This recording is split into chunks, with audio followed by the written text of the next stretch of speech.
What's up? It's Marcus Mayweather. It's Sam Murphy. And we are here to discuss last week's episode of Bible Talk. Like I think of you, I don't think I've ever been out crying in the rain. Do you think of me? Like I think of you,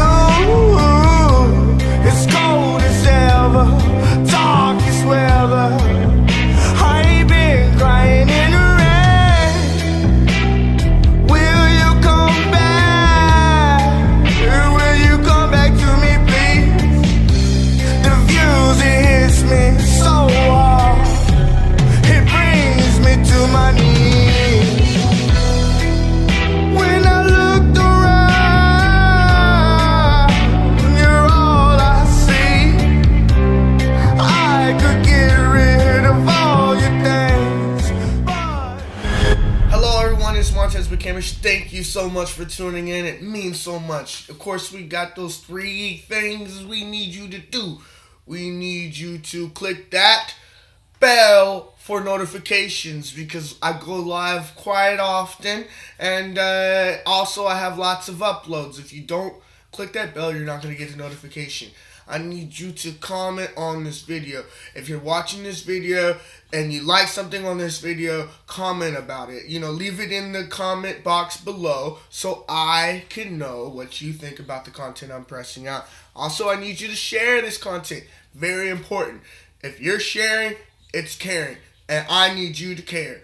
Check it out. I've got a Facebook. All you gotta do is type in my name, and that's probably the best way you're going to get a hold of me. I'm very active on Facebook.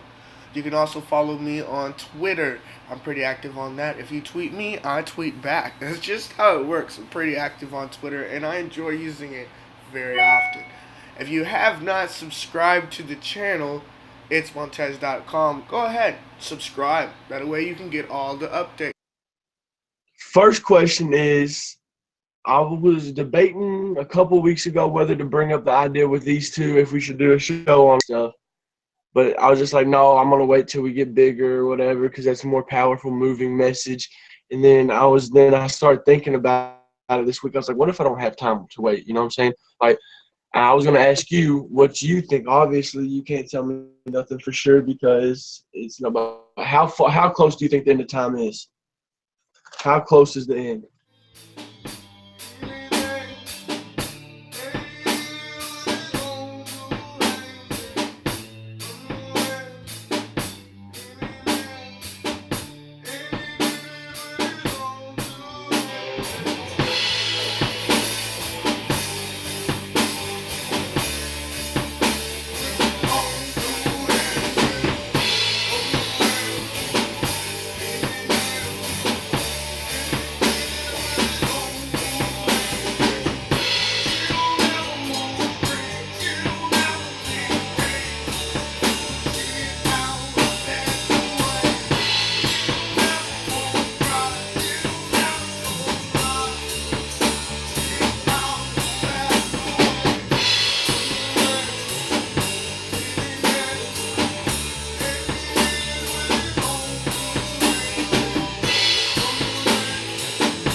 I think I'm just the cutest little deer ever. You're out of it. I think we're definitely in the end times, but do I believe it's going to happen this year? I don't know. There's signs in the heavens that some people say that's going to happen this year, and then there's, but there's been that every year. Every year there's always somebody saying this is the year, this is the year. At the same token, you're right. A lot of the signals from Revelation and Daniel have happened, and it seems like everything's ready. It seems like everything's prepared. There's a few things that I think haven't completely happened yet that need to happen. One, I think America has to be taken out of the way. In a way. Another one also that hasn't happened is I got this one Bible, and at the back of the Bible tells you what countries have what percentage of religions, this and that, and some of them don't have Christianity in them at all. And it says that Christianity will be spread out through the whole world before the end of time is near. But also, it's going to happen very soon, I feel like, because the way the internet and media has evolved so much. Yeah, the end of times is an enigma to me. And of course, I think that the Bible talks about we'll know the season. There's a lot to this answer because, I mean, really, I believe in the scriptures in totality. I believe that Yahweh, or Yeshua, which is Jesus, for those of you who don't know, Yeshua is his Hebrew name, the name given to him by his mother, and it means Yah is salvation. And I believe he came to this world. He fulfilled feasts. And if you don't know what the feasts are, there's 7 biblical feasts that are mandated in the scripture for us and everybody who goes through Yahweh's name. I know the church has brought us to the idea that, hey, you do not need to follow these feasts, and these are Jewish feasts, but they're not Jewish feasts. They're feasts of Yahweh. They're the feasts of the Creator, the Most High. They're called Moedim in the Bible. The Hebrew name is Moedim, which means appointed times. They're appointed times for Him, for everything, for creation. They're appointed times. I believe that Yahweh will literally come, Yeshua will literally come on one of His feasts. And I believe it's either going to be Feast of Trumpets or Feast of Tabernacles. Maybe not this year, but it says we'll know the season. We won't know exactly the day or the hour, but we'll know the season. One of the most interesting things about the Feast of Trumpets is you'll never know the day or hour of it till it happens, because you have to see a first sliver of the new moon in the sky. You have to see there. It literally comes 14 days before Passover, and nobody knows when it's going to happen until it happens. Like, there's no way, because the barley has to be Aviv in Israel. There's several things that have to happen, and you don't know it's Feast of Trumpets till it's Feast of Trumpets. You don't have any idea. That's one of the feasts He has not fulfilled. He came and he fulfilled several feasts on this while He was on this earth. The Feast of Sukkot, which is Feast of Tabernacles, which I believe was when He was born. Though it says the Word became flesh and dwelt among us, or tabernacled among us. I believe He was literally born in a tabernacle. I believe He fulfilled Passover by being the Passover lamb, by being the sacrifice. One thing people don't realize about Yeshua was that He literally was the Passover sacrifice. That people have been doing Passover for years. Passover is coming up in April. We're doing a Passover conference.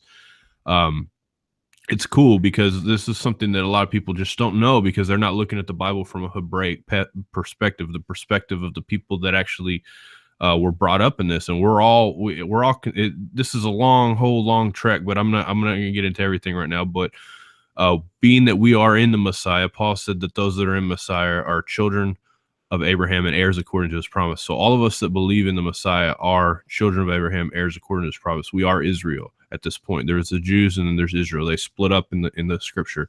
So anyways, for Passover, one of the coolest things, one of the coolest moments in time when I was studying scripture for me, and to really just kind of understand and see how this went, on the same day that Yeshua was standing before Pilate, and Pilate would have been considered, one of the leaders, high priest at the time of all the land, basically. When he washed his hands and he said, I find no fault in this man. Historically, for thousands of years before that, the high priest would have taken the lamb and looked at the lamb for blemishes. And if there was no blemishes in that lamb, he would have washed his hands clean of that lamb and said that I find no fault in this lamb. And it would have been the perfect sacrifice for Passover. At that same exact time, that was happening to Yeshua when He was standing before Pilate. And then He was sacrificed as our Passover lamb without spot or blemish. And it's an amazing, and He also fulfilled atonement. He fulfilled a lot of different of these feasts, okay, except for a couple.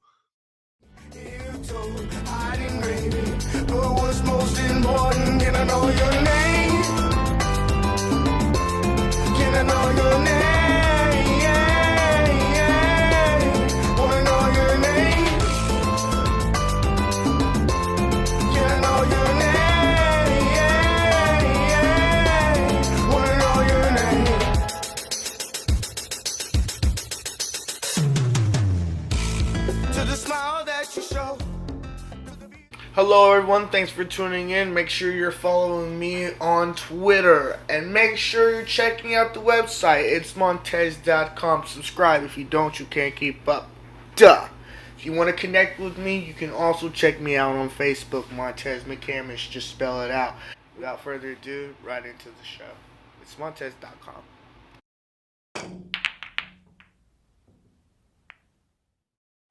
So tell us who you are. My name is Marcus Mayweather. I'm from Southern Indiana. That's where I reside. That's where I was born and raised. What do you do? I push faith. I'm a faith pusher. I want to give people a better message and, point them to real hope. It's not very often we hear a lot about faith pushers. What got you started wanting to push faith? The Bible, actually. Certain events that panned out in my life pushed me toward wanting to find something solid to grasp onto. So, I chose the Bible and I started reading the things that Jesus taught and applied them to my life. And it's been wonderful. When we look back into your music, I'm sure there's going to be a whole lot of people looking back into what you've done. We come across some stuff that's not Bible topic stuff. What made you do that 360? Hanging around a lot of the drug scene, and I was born into a family of drug dealers. So, going down that path, I needed something else. Like there was something missing that I couldn't quite grasp onto. Like I didn't know what it was. There was just something missing. It's like I'm trying all these different things and looking at these different outlets to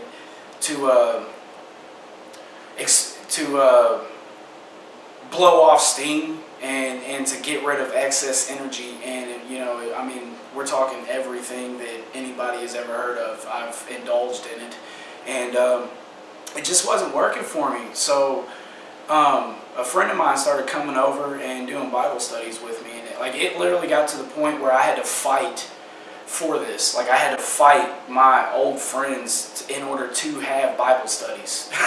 Wow. Yeah, wow. So yeah, it was crazy. And at the end of the Bible study, he kind of looked at me and he's like, "All right, so are you ready to get baptized?" And I was like, "No." You know what I'm saying? And he's like, it's like 9 at night, and I'm like, he starts filling up the bathtub. And I'm like, oh, that's not deep enough, you know what I'm saying? I'm like making excuses. So he calls up one of the pastors here at the local churches. Keep in mind, it's like 9 at night, like I said. And I was like, oh, he's not going to answer. This isn't going to work out, So he answered, and I got baptized, man. Right there in the house?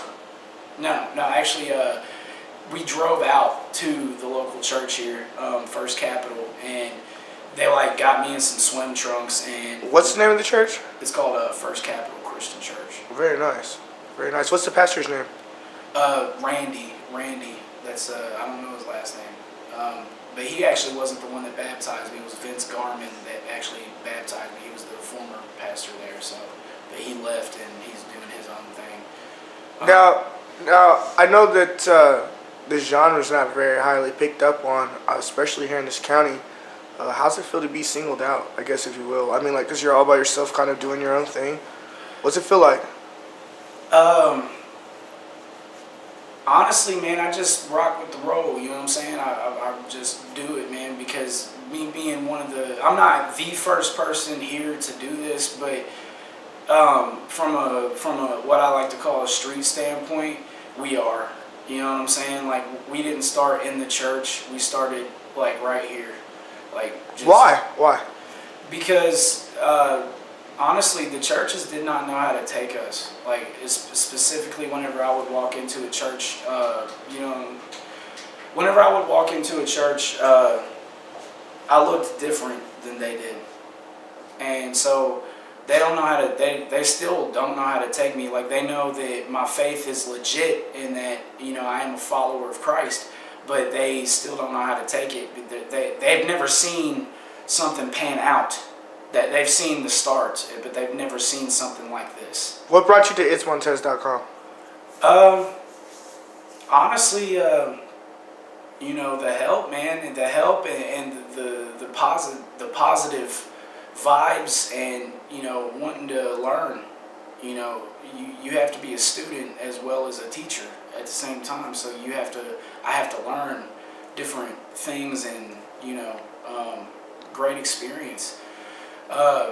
Started watching Montez's videos, and you know, I get a lot of enlightenment from them. So I mean, it's pretty cool, man. Like it's just positive vibes, good vibes. You know, you can't, honestly, that's like something hard to come by in this world today, in this day and age. Not a lot of people are positive.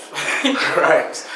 What can people expect? I know that a lot of people are probably maybe focusing on music, a lot of people, but what are people to expect coming from you within these next couple of months? What can people expect? What are they going to be seeing?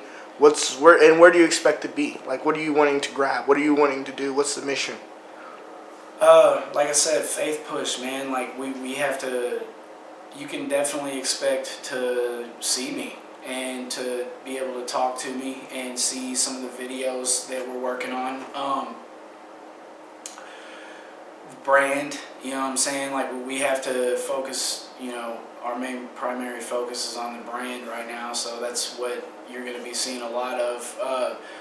In the background, in the works. You know, we're focusing on helping people. That's the main goal here.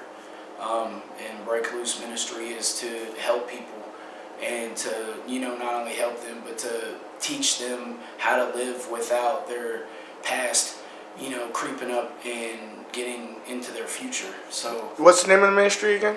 it's Break Loose. Very nice, very nice. Now, can you give some social media sites, please? You can find us on Facebook, Marcus Mayweather. Also Twitter, Marcus Mayweather. I'm on YouTube under Marcus Mayweather. So Y'all brand it out, huh? Yeah. Brand it out. Marcus Mayweather.